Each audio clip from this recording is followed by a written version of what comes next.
What's going on, my fellow rockers? This is Rock Band Fan, and today I'm here at Bullet to the Heart headquarters with very special guest and lead singer of Bullet to the Heart, Audrey Queen. What's up, guys? How you doing? It's good to see you again. So let's start out with the first question. All right. How did you earn the title Queen of Darkness? Or did you just defeat a dragon or defeat some shadow people, or were you just born to be the queen? When I first got into the music scene, I knew I didn't want to use my name. I didn't want to use my real name. Obviously my first name, because Audrey's super unique, but I didn't want to use my full first and last name. Especially getting married, I'm not allowed to use my last name. So I was thinking of personas, because one of my greatest influences is Ozzy. It's the Prince of Darkness himself. Oh yeah. I thought that Ozzy sold himself short. So I was like, I'm going to be called the Queen of Darkness because I just wanted a persona, and I just always thought like, oh, I'm just the queen, and that's what I wanted to embody and who I wanted to be. So I just started calling myself the Queen of Darkness, so I am self-named. I know a lot of people have an issue with that, but I'm self-named. I don't care.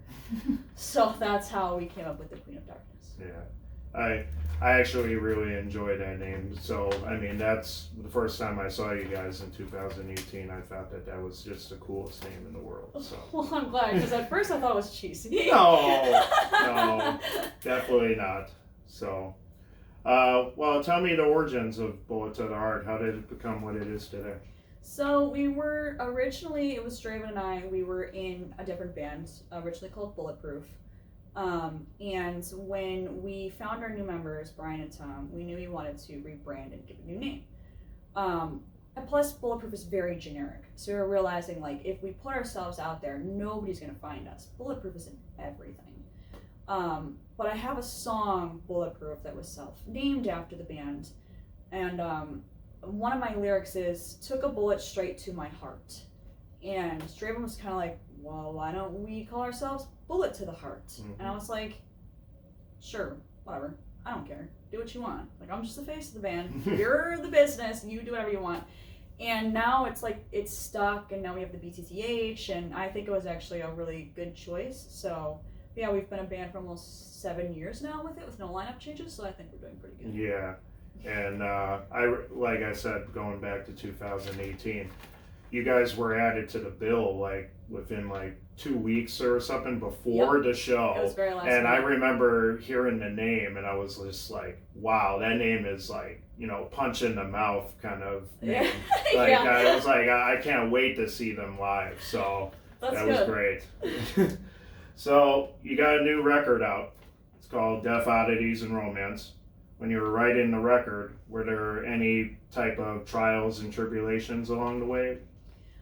It definitely was, like, new material, because we went from, like, writing very ethereal and very personal to now, like, I wanted something different, because Bulletproof was, like, the, like, smack in the face, punch in the face, angsty teenage years. Then we got to trials and tribulations. We're starting to figure out, like, oh, shit's happening, people are going through things, and then you get to transcendence, and it's almost transcending that, those trials. So I was like, you gotta do something new, you gotta top yourself. So I thought about Volbeat. Volbeat is really great at telling stories. Yes, they are. And I was like, I don't want to write something personal, I want to be a storyteller. But now that I've done so many interviews, people are like, that is personal, that is this, that is that, and I'm like, yeah, I guess, but like, I wrote the stories. So when Brian gave me everything, I was like, okay, I want myself each to have like a character centered on Oddity, which is where we got the vampire, the siren, the Black Widow. God damn it, what's the other one? Give me a second. The zombies. Zombies. And then postmortem was obviously the Oddity that is me, surrounded me. But it was just like trying to just like writing a book. Instead of writing a song, how about I write a book with all these chapters, with all these different stories? And that's kind of like what I drew inspiration from, was like Volbeat and how they do Doc Holliday and all of that. And I was like, I'm going to do that. And that's how Death, Oddities, and Romance came around. And we were like, okay, what do these have in common? Death. What else is centered around it? Romance. What else? Oddities. And there it is. Yeah. That I love that album. I've had it in my car ever since you guys released it. I love it. It's awesome. What's your favorite song off that album? Death by the Sea. Yeah. I have loved that track since the beginning. Like, everybody does. Yeah, like, I know Revenant kind of, like, blew and everybody's like, oh, the vampire song. When I wrote Death by the Sea, and even just, like, hearing it, that is, like, the most vocally challenging. It's probably the best told story in my mind to me. And I just like the way that it flows, and it's like you're on a ship, and, like, you just, the first hearing that when Brian wrote that, I was like, this is a fucking pirate song. And I was like, no, this is a siren song. Yeah. And I love it. It's underrated. Everybody needs it. Blow it up. I love it, and I think that it would be a good music video in the future. So maybe someday. Yeah, maybe someday.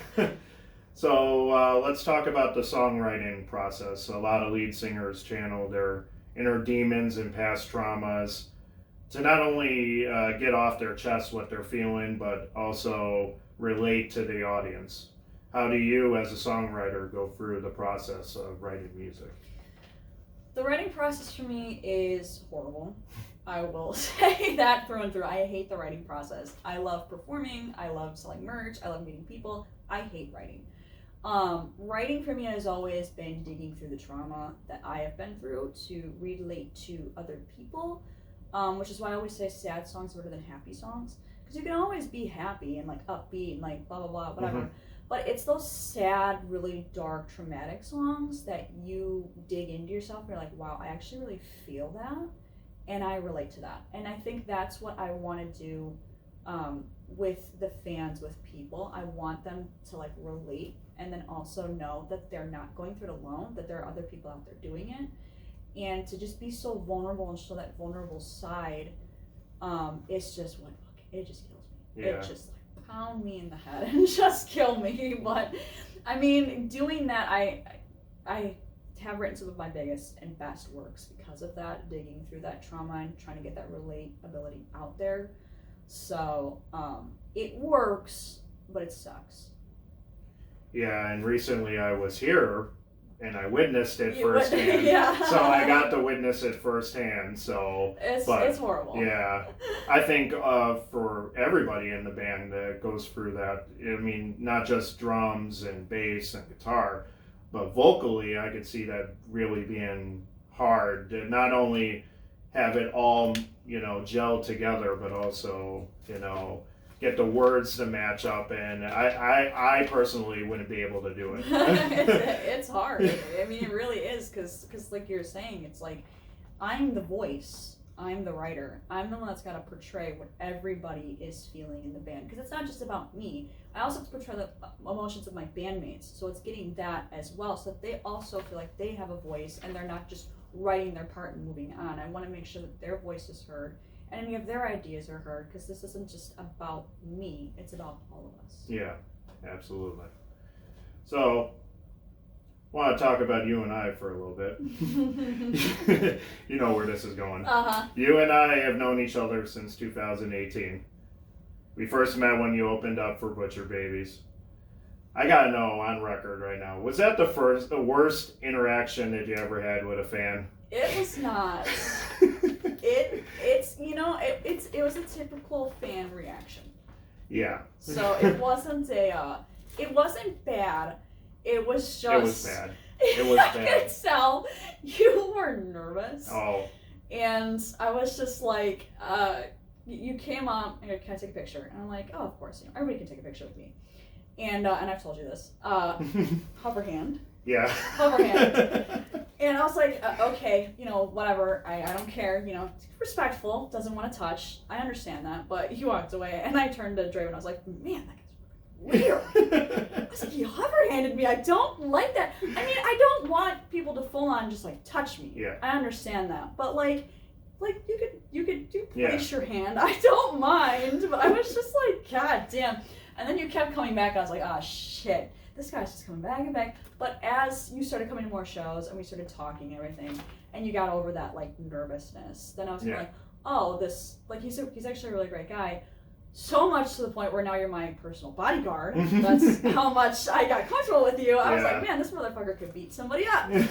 Like, he's actually really nice and really respectful. So Yeah, so I was like, I needed that. I had that position filled with my uncle, and then he passed. Yeah. So I needed that position filled, and I just, after seeing you come and go to the shows and get more comfortable, and then also want to get more involved, not just be a fan. Yeah. I was like, okay, he could be a team member, but I needed someone, because the guys are always everywhere. I needed someone to like be there. Yeah. To be that wall, because I've had horrible fan interactions. I've had fans kiss me on the neck. I've had fans touch me in inappropriate places.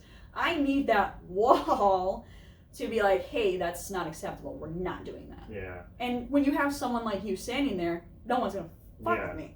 I mean, we, knock on wood, I don't think that we've ever gotten close to having an interaction where I've needed to, step in and do anything. I think just standing there, being there is enough. There is like, is enough. But going back to that day, I remember I was so nervous to the point where I was like, I turned and then went back and then turned. And I'm like, okay, I might not see this band again.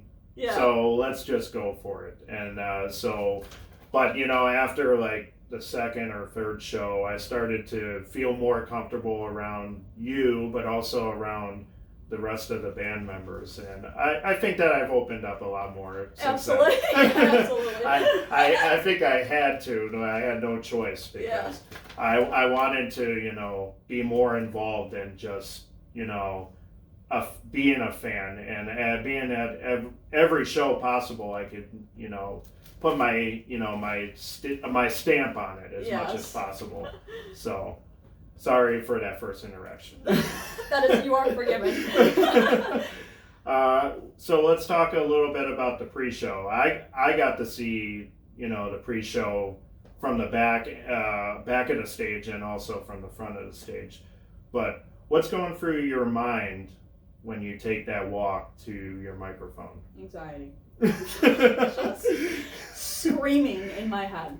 Just like, don't go out there, don't do that. Yeah. That's like literally what's going on. And it's so it's the one side of me going like, you hate people and you don't like doing this. You're really anxious, don't do it. And then the other side of me is like, no, we're going to do it. It's just a lot of anxiety. It's a lot of Tom chasing me around trying to calm me down. You chasing me around trying to calm me down.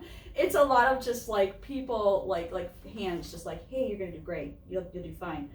And I think once I hit that stage and I get into my persona that I've created, I think then it just clicks. Yeah. But before that, it's a lot of anxiety. It's a lot of work. It takes a lot to perform in front of a lot of people. And I know a lot of people say, oh, my anxiety could never. You can. It's just you got to be pushed. And I've always been pushed. So that's what I'm used to. I'm used to the voice in the back of my head or somebody in the back of me saying, go, and just like pushing me. So I kind of have developed that mentality of just like someone pushing me, like go. But once the lights hit and the intro's going and I'm about to walk out, it is a lot of like, don't do it. But then the other side of me is like, we're about to have a great fucking show. People are about to scream at you, and you're gonna love the high. It's like a high. Oh yeah. You're gonna love everything about it, and I do afterwards always. But it's horrible. Yeah, I remember at the recent Ford show you had microphone issues and and I'm not a singer, but I cannot imagine going through that. And I just saw the look on your face, and I just kept saying, just be you, be you. You're gonna be all right. And you just went out there and you killed it. So I mean, I can't even imagine going through something like that. And I have stage fright like nobody's business, so I would probably be exactly just like you if I was a singer, almost every show. All right, so a lot of singers have that moment in their lives where they knew that this is what they want to do for a living. This is their passion. This is what they want more than anything. Where was your moment in life where you knew that this is what you wanted more than anything? It definitely, I can pinpoint it, it's when I was 14. My whole life I grew up going to concerts and singing in the shower, in the car. I always did that because my mom loved music and she loved to sing. But when I was 14, I started to go through a really horrible depression due to my parents' divorce. And I needed that outlet, but I couldn't get to that outlet because of how shy and anxious I was. And the thing I will give my mom credit for is we moved to a new district because we always moved. And I was always singing. And she comes home, and she doesn't remember this, but she comes home from school registration, and she came up to me and she goes, I'm going to let you know you're going to be in choir. And I was like, what? She goes, I signed you up for choir. You're going to go to choir. I was like, I don't want to go to choir. I don't want to sing in front of people. I don't want to go do all that. I was like, no. She goes, no, you're going to go, and you're going to try it, and let's see what happens. And I went to choir, and I actually really liked it. I liked singing other things than what I was doing. And so much so that when I was 16, I told her, like, my cousin was in Rock Academy. I told her, I was like, Mom, I don't want to be in choir. I want to, like, sing rock music. And she was like, okay, I'll put you in Rock Academy, whatever. And then I, like, wrote a song one day, and I showed her, and it had, like, a lot of swear words in it. And she was like, she's like, women don't swear. You're not going to sing like that. And I was like, I think I've heard the F word come out of your mouth a couple times. Do women swear or not? So we were in, she put me in Rock Academy, whatever. And then my cousin was in a band, Draven, and I was like, oh man, I kind of want to be in like an original band. Like, I don't want to be in a cover band. I don't want to do other people's songs. It's lame. That's weird. I'm not into it. And I joined with him, and the rest is history. But that when I wanted to be a frontman. I wanted to be a rock star. I wanted to be in the spotlight. And I think it was born out of not being in the spotlight of my family. So I was kind of like, I want to stand out and do something, because my family is doing nothing. It was all corporate jobs, go to school, get married, have kids. It was all very mundane. And I just, when I hit that age, I was like, I don't want to do that for the rest of my life. I don't want to be a normal, average, everyday person. I want to stand out. I want to do something. And I was watching Nickelback. I was watching Daughtry, Linkin Park. I was watching all these bands. I was like, man, I really want to do that. I want to perform on a stage. And about 14 years later, here I am. I'm on a stage. Yeah, that's awesome. Like, I mean, were you nervous when you went into, like, when you first started singing, like, in choir? Like, I was absolutely nervous. Because I was like, I don't want her to hear my voice. What if my voice isn't good? Like, what if I'm not, good? What if I don't have the talent? What if because, like, as much as my mom loves to sing, you wouldn't be like, wow, she's a singer. So I was afraid that I inherited my mom's voice, which isn't bad, but I was like, that's not singing worthy. So I was afraid I wasn't singing worthy, like, to do that. And then I got compliments from my choir teacher, and I've been complimented my entire life. So I was like, okay, maybe I have something here. Yeah. And, like I said, now here I am, but I was extremely nervous, because you don't want to be that out-of-tune singer. Everybody's like, ugh, she sucks. She doesn't know. Yeah. All right, so it seems like on every record cycle, there's a different variation of Audrey that comes out. Obviously, you've been known as the Queen of Darkness, Black Widow, Vampire, and others. We gonna see any other variations of Audrey come out? That is a good question. Because with the new music, I'll say it here because you were part of the writing process. The next EP is going to be the Trauma EP. So possibly because the trauma that I have been assigned is fight. So we'll see if fight gives me a new thing to go off of. But I'm not sure, because at the base of me, I am the Queen of Darkness. That's who I am. That's who I will always be. As much as I wanted to transcend the character, that's always the default, is the Queen. Whether I play a vampire, a Black Widow, spider, or whatever, I think at the very base of the core, it's always going to be that Queen character, and then underlying it is always just going to be me. Because that persona is an extension, but there is the real me under there. So, not sure. Good question. I guess we'll see when the shit starts coming.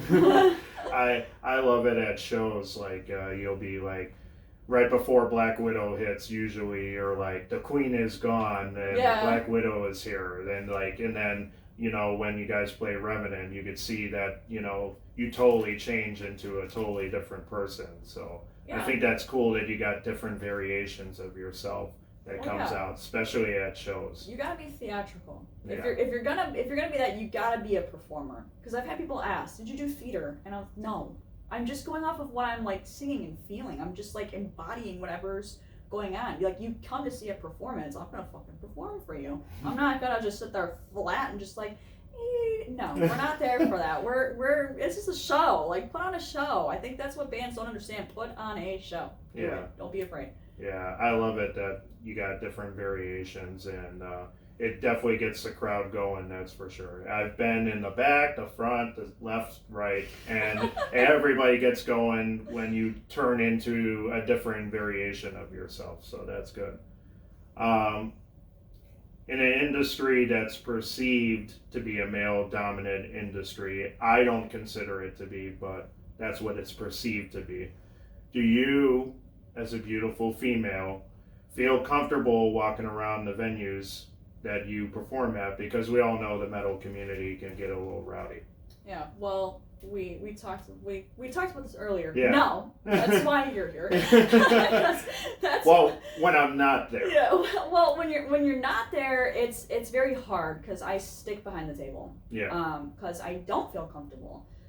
Especially on now touring on more, especially in some of these tour cycles, people feel like they can just reach out and touch you. Yeah. And I'm totally okay with that. I'm fine with the handshake. I'm fine with the hug. I'm fine with the pictures.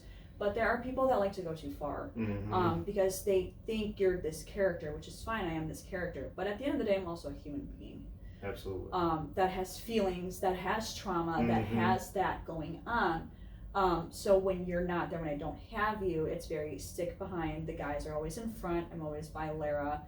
It's sad, honestly, because I understand from a male standpoint that still does happen. Men do still get sexualized in the music scene. We're seeing it now with Sleep Token, and you can't even see his face. You don't even know who he is, and he's being sexualized as a frontman. And it's like, okay, have your fantasies, that's fine in your personal life, but don't let those fantasies come out and go on to that person. Yeah, absolutely. Because that's just, it's what makes people just go to their tour bus after songs. That makes them not come out before their sets, not feeling safe around other people and the fans. And I don't want that to happen. I am very much like, I want to be around the bloodline. I want to make this safe community, but there are people that come in and they just kind of ruin that. Yeah. And on the last tour cycle, that's kind of what happened. We got a little ruined, which is fine. I do not take any offense to it. I still make myself as available as possible, but it does get exhausting performing and then coming off and having that happen when all you want to do is just meet with fans and be with fans. Yeah. And then you have that person that does that. So being a female, it's just harder because I feel like with men, you're not as, like, some women I've seen will do that, but they're not as susceptible as, like, because you're not gonna mess with a man. Yeah. You're gonna want to mess one with a woman because she's smaller than you, but not to undermine that men do get messed with. Yeah. But it's kind of why I have things in place to protect myself and keep myself protected. But on that note, do not be afraid to approach me. Just, if you approach me, know there's gonna be a wall, or I'm gonna come back a little bit until I trust you and put the feelers out there. Yeah, and I've been in the community for a very long time, and I've seen good people, and then I've seen really bad people, and either you're a female or a male, you see it all the time. And that's why I was extremely grateful that you chose me to be at your side, because I would take a bullet for you any day of the week. I mean, because I will not allow anything bad to happen to you when I'm physically there. But when I'm not there, that's why I usually tell you, okay, do this or do that to protect yourself. So that way nothing what happened on the last tour doesn't happen again. Yeah. So I'm going to hit you with the final question. What's next for Audrey Queen and Bullet to the Heart? Well, we discussed earlier, after this tour, back in the studio. We are going to be in studio from November to January. We are getting new stuff going on, new EPs, new singles, new videos. So just trying to overdo ourselves like we always do, trying to stay relevant, try to stay in the scene, try to give our bloodline more music, because that's all we hear. We released a record and everybody's like, where's the new music? Calm down, it's coming. Like, relax. I understand, because like it wasn't me. Yeah, I understand, and I'm the same way with the bands that I like. They release a record, I like listen to the shit out of the record. I'm like, what is it? What's the next thing? And it's only been 3 months, and it's like, well, it's gonna take a couple years. Yeah. So, but new EPs, like I said, new singles. Just so much music. Yeah. Hopefully, so much more touring next year too. Really hoping to tour full time. That is the goal next year. So finding side jobs and just focusing on Bullet to the Heart, because to become a legend, this has got to be it. Mm-hmm. And us having jobs and working and doing all this, it's getting us somewhere, but not where we want to be. So. Yeah, I mean, just in this last year alone, you know, when you guys got picked up by Texas Hippie, I was ecstatic about it because I'm a huge fan of Texas Hippie. So when Draven called me and said, what do you think? I said, get off the phone with me and call them back. Yeah. Like, you need to call them back now and go. And I'm telling you that it's going to work out for you guys. And I think that it worked out better than I ever dreamed of. And you guys are being picked up on all these other tours. And I think that it's going to really blow up on this next year for you guys. I hope so. Yeah, I truly believe that it is. And then when like I said, I had the pleasure to hear you guys, you know, jam together and come up with new music. And I think this new music that you guys are going to come out with is just going to blow everybody's minds. So, Thank you. So I want to thank you very much for sitting with me, Audrey. Well, And it was an absolute honor. It's been a pleasure to be at your side and to see you grow and also see the band grow. And I can't wait to see what the future holds. And I love you. And I can't wait to see what happens for Bullet to the Heart this coming year and the rest of this year. Well, thank you for having me. Audrey Queen, ladies and gentlemen. I would clap. Oh my God. So, could you plug some of your socials? I'm going to put some Absolutely. of them in the description so they could follow you guys. Absolutely. So, if you go on our Facebook, you can find our Linktree link, which will take you literally everywhere Bullet to the Heart. It'll take you to our merch store. It'll take you to our Patreon, which you can subscribe to. We have a lot of great stuff on there. A lot of behind-the-scenes stuff that you're not going to see on the forefront. So go over to that. YouTube, Spotify, Instagram, Twitter, wherever you can search Bullet to the Heart, you will find us. And just remember, you are not alone. And if you're watching this, welcome to the Bloodline. Absolutely. Keep on rocking, everybody. We'll see you guys in the next video. Peace.